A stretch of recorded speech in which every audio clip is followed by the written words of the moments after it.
तर चला मित्रांनो, या व्हिडिओमध्ये आपण राजगड किल्ल्यावरती कसं जायचं आणि तिथे मुक्काम कसा करायचा आहे याबद्दल माहिती घेऊयात. तर सुरुवातीला तुम्हाला इथे पार्किंगसाठी गाडी पार्किंगसाठी जागा मिळेल. तिकीट आहे ₹20 आणि किल्ल्यावरती जाण्यासाठी ₹5चं एक तिकीट काढायचं आहे. एकदा का तुम्हाला तिकिटाचा ॲक्सेस वगैरे भेटला की तुम्ही वरती जाऊ शकता. तर वरती जायचं म्हणजे जे काही कोणी वरती जात आहेत तर ते रिटर्न येताना तुम्हाला 5 वाजल्याच्या अगोदर रिटर्न यायचं आहे. कारण तिकडे अंधार वगैरे खूप पडू शकतो आणि ज्यांना कोणाला तिथे थांबायचं आहे किंवा टेंट वगैरे करून कॅम्प करायचा आहे, त्यांनी एकतर स्वतःचा कॅम्प वगैरे वरती घेऊन जावं किंवा त्याच्या व्यतिरिक्त वरती काही लोक आहेत जे तुम्हाला टेंट आणि कॅम्प प्रोव्हाइड करतात. म्हणजे ते ₹350 किंवा ₹400 दोघांसाठी टेंट देतात. त्याशिवाय अंतरायचं आणि पांघरायचं देतात. तर किल्ल्यावरती तुमच्या जेवणाची पण व्यवस्था आहे, जिथे तुम्हाला ₹120 थाळीमध्ये 2 तांदळाच्या भाकर आणि पिठलं मिळेल. तसेच ₹160 तुम्हाला 2 भाज्या आणि 2 भाकरी मिळतील. तसेच तुम्हाला एक मॅगी ₹60 तिथे मिळेल. वरती जाताना तुम्ही तुमच्या पाण्याच्या बॉटल आणि खायचं साहित्य जेवढं घेऊन जाल तेवढं फायदेशीर ठरेल. नाहीतर तुम्हाला एक पाण्याची बॉटल तिथे ₹50 मिळेल किंवा म्हणजे जे काही वर घ्याल त्याची किंमत 5 पटीने असते आणि त्याचं रिझन पण तुम्हाला माहिती आहे की वरती जाताना तुम्हाला किती कष्ट आणि काय काय करावं लागतं आहे. तसेच इथे तुम्हाला थंडगार ताक वगैरे मिळेल, ज्याची मसाला ताक असेल ₹30, साधं ताक असेल ₹20, लिंबू सरबत वगैरे. तर इथे खूप गोष्टी महाग मिळतात, परंतु तुम्ही यांचा पण विचार केला पाहिजे की या गोष्टी आणण्यासाठी त्यांना किती कष्ट करावं लागत असेल. काय तुमच्याकडे? काकडी, ताक, लिंबू. बरं. लिंबू ताक कितीला आहे? लिंबू ताक 20. ₹20. बरं. तुम्ही किती दिवसापासून इथं? झाले की 22 वर्ष. 22 वर्ष झाली. 22 वर्ष झाला हा किल्ला असाच आहे. मग रोज येता इथं? शनिवार रविवार मग रोज. लोकांची गर्दी त्यावेळेस असते का जास्त? दोनच. आणि बंद किती वाजता होतं? बंद नाही होत आहेत लोक काय.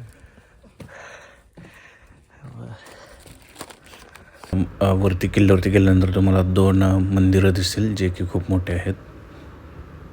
तसेच हा परिसराचा व्ह्यू वगैरे. आणि ही आहे किल्ल्याची तटबंदी. ज्यावेळेस तुम्ही किल्ल्यावरती एंट्री करतात एका साईडच्या डोरने, त्यावेळेस तुम्हाला इथे पाण्याचा तलाव वगैरे दिसेल आणि इथे वेगवेगळी माकडे खेळताना दिसत आहेत. तर किल्ल्यावरती तुम्हाला ठिकठिकाणी पाणी साठा दिसेल आणि तलाव वगैरे दिसतील. तर मी सध्या सुरुवातीला एक शॉर्ट क्लिप्स ठेवलेले आहेत, त्याच्यानंतर तुम्हाला हळूहळू पुढे सर्व प्रत्येक व्हिडिओ एक्सप्लेन करत जाईल. तर हे आहे एंट्रीचं टोक, जिथून तुम्ही खूप खालून चालून आल्यानंतर तुम्हाला त्या ठिकाणी येता येईल. तर हा लहान मुलगा पण इकडे यायला लागलेला आहे, म्हणजे त्याच्यात तेवढेही आहे. तर ठिकठिकाणी कचरा टाकायची पण अशी व्यवस्था केली आहे.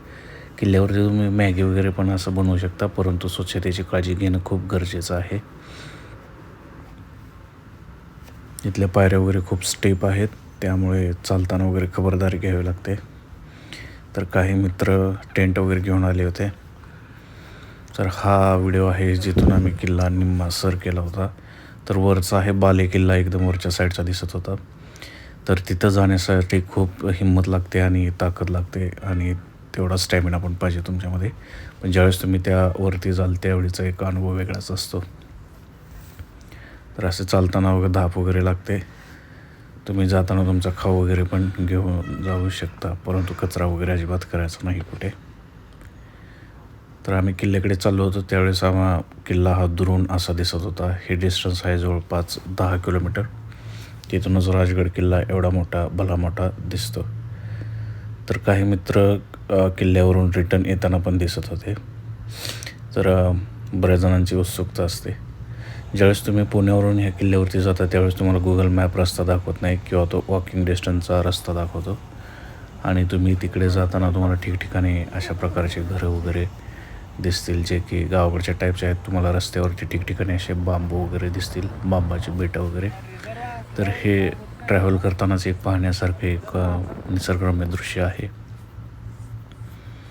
आणि ज्यावेळेस तुम्ही ट्रॅव्हल करता तुम्हाला प्रत्येक वेळेस तुमची नजर किल्ल्यावरती जाते की एवढा भव्य मोठा किल्ला कसं काय असू शकतो. आणि म्हणजे प्रत्येक वेळेस एक आश्चर्याचीच भावना तयार होते. तर इथे तुम्ही गाड्या वगैरे पार्किंग करू शकता. 2 व्हीलर 4 व्हीलर सर्व काही पार्किंगची एकदम व्यवस्था केलेली आहे, त्यामुळे तुम्हाला कुठेही अडचण येत नाही आणि सर्व काही व्यवस्थित त्यांनी नियोजन केलेलं आहे. तर खाली हॉटेल आहेत, वरती हॉटेल आहेत आणि एकदम खालच्या एंडपासून तुम्हाला सुरुवात करायची तर तो व्ह्यू असा दिसतो. ठिकठिकाणी तुम्हाला असे पर्यटक वगैरे भेटलेले असतील आणि त्यांनी प्राणी पक्षी किंवा शिवाजी महाराजांबद्दल माहिती लावणारे बोर्ड्स आहेत, तर ते वाचा आणि त्यांचं अनुकरण करा.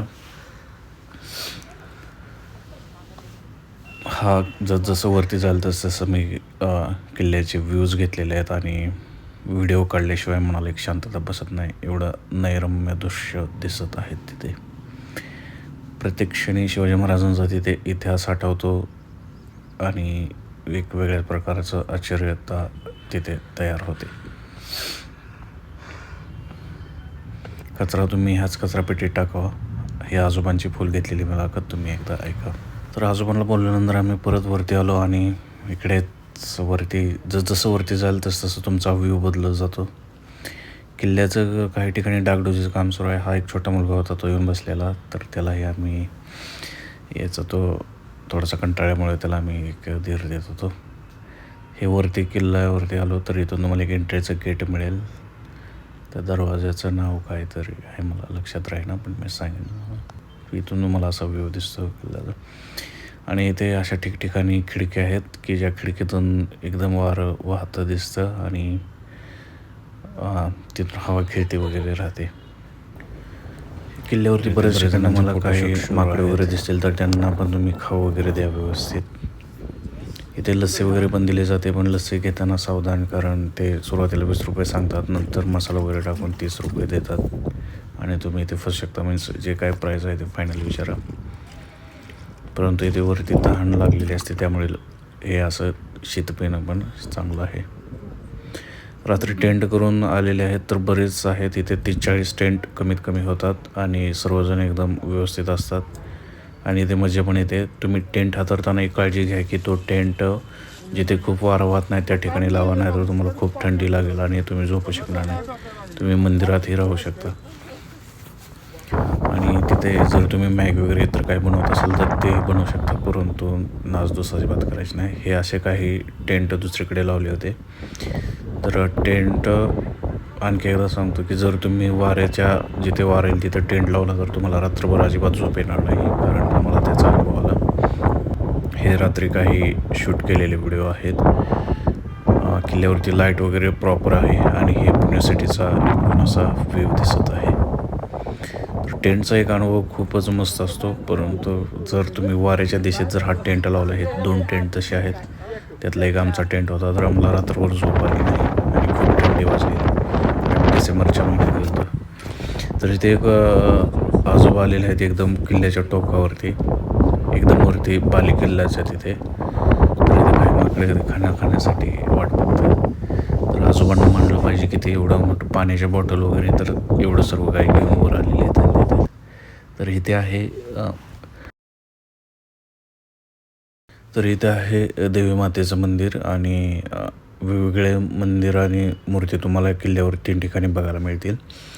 तर एक बाल्य किल्ल्यावरती पण सर्वात वरती मंदिर आहे. तर इथे बरेच जण जे काही किल्ल्यावरती आलेले असतात ते इथं रात्री झोपतात, म्हणजे व्यवस्थित. तर तुम्ही इथे झोपू शकता आणि व्यवस्थित आरामदायी झोप होऊ शकते.